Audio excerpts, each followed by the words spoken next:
Now question number 10 देखिए, if A is a subset of B then prove that A cross C is a subset of B cross C।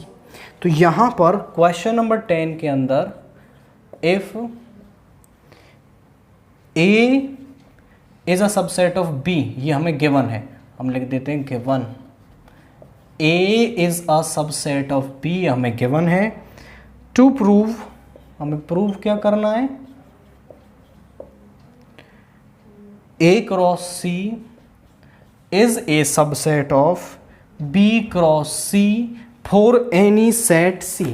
किसी set C के लिए हमें show करना है कि जो A क्रॉस C है वो B क्रॉस C का एक सबसेट होगा। और जब मुझे ऐसा करना हो, भाई A को B का सबसेट दिखाना हो, तो हमने ऐसे क्वेश्चन कैसे किए, हम X एनी एलिमेंट लेते थे यहाँ से, और वो X यदि B के अंदर आ जाता था तो हम बोल देते थे कि जो A है वो B का एक सबसेट होगा। अब मैं यहाँ से एलिमेंट ले लूँगा लेट। अब क्योंकि ये एक कार्टेशियन प्रोडक्ट है तो इसके जो एलिमेंट हैं वो ऑर्डर्ड पेयर होंगे, क्योंकि कार्टेशियन प्रोडक्ट जो सेट होता है उसमें जो एलिमेंट्स हैं वो क्या होते हैं, हमारे ऑर्डर्ड पेयर होते हैं। तो let A comma B be any element such that A, B belongs to A cross C। तो यहां से हम लिख सकते हैं कि जो A है वो इस A का एलिमेंट होगा, A belongs to A and this B belongs to C। अब ध्यान से देखें, जो A है वो B का सबसेट है, मतलब जो एलिमेंट A के अंदर है वो B के अंदर तो होगा ही होगा। जैसे मैं यहाँ पर A ले लेता हूँ आपका 1 2 और B ले लिया मैंने 1 2 3। अब जो भी एलिमेंट A के अंदर है वो हमारा B के अंदर तो होगा ही होगा, क्योंकि A B का एक सबसेट है।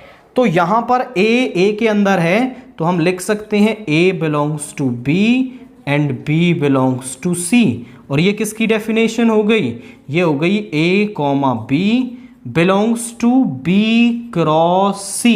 आई रिपीट, यहाँ पे B आ गया, यहाँ पे C आ गया, A comma B belongs to B cross C। X को मैंने यहाँ से लिया, वो यहाँ आ गया, तो ये इसका एक सबसेट हो गया। मैंने इस ऑर्डर्ड पेयर को यहाँ से लिया, वो यहाँ पे आ गया, विच implies that A cross C is a subset of B cross C। और हमने इसको प्रूव कर दिया है कि ये इसका एक सबसेट होगा। ये तो था थ्योरम वाला मेथड। आप इसके लिए एक दूसरा मेथड भी यूज़ कर सकते हैं। आप A B C मान लें, जैसे मैंने A मान लिया 1 2, B मान लिया मैंने 1 2 3 एंड C मान लिया मैंने 3 4। बट A और B ऐसे मानने हैं जो इस कंडीशन को सेटिस्फाई करते हो। तो अब हम निकालेंगे A क्रॉस C,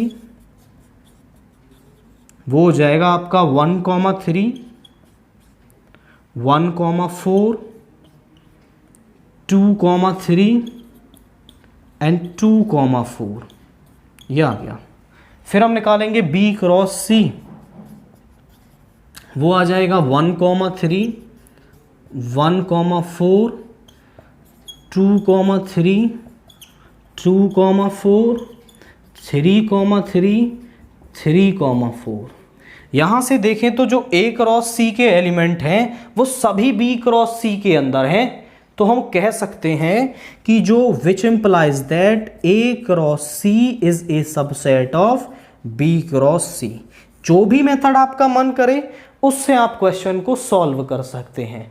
ये वाला यूज कर लो, ये वाला यूज कर लो, दोनों ही करेक्ट हैं।